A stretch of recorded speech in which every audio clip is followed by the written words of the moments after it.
ඕ මම මේ විනාශ කරේ මේක වල්ලු දෙන්න හින්දා. පොඩක් අය රැවටෙන කෑම තමයි මම දැන් කන්න හදන්නේ.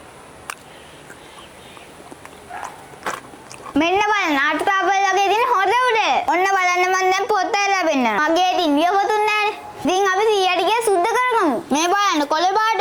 මේවා අටුපාපල් වලට වඩා රහයි. සුද්ධ කරන්න ලේසි. බලන්න පොත ගැලවෙන්න ලස්සන.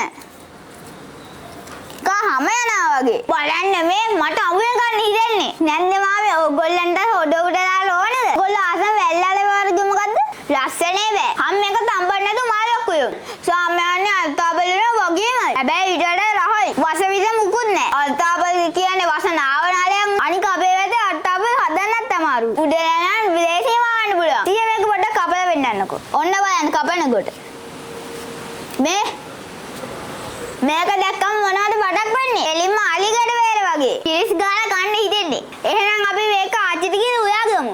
ආච්චි මට උඩ ටික කියලා දෙන්න. දෙන්න පුතේ මම උයලා දෙන්නම්. අල්තාබල් වගේ වසවිද නැති අපේ උඩ වැඩේ අර බලන්න ඕගලන්ට අඳුර ගන්න පුළුවන්ද? මට අම්මා සුදුපත් තමයි බෙදලා තියෙන්නේ. හැබැයි ආච්චිපත් බියානේ මේක රතුපත් දෙන්නේ. මම ආස රතුපත් කන්න. එන්ද මාමේ. ඕගොල්ලෝ කැමති මොනපත් කන්නද? එහෙනම් පණින් කමෙට්ටක්ද? මම උඩ ටික ඔක්කොම කාලා එන්න. නෑ වත් එකම කන්නේ නැත්නම් අපි අම්මා කෑ ගහලා. ඇඟේ ඇටි බලන්න ගියා. ඉතින් මගේ මොකද අවුලක්වත් තියනවද? නම් බයි බයි.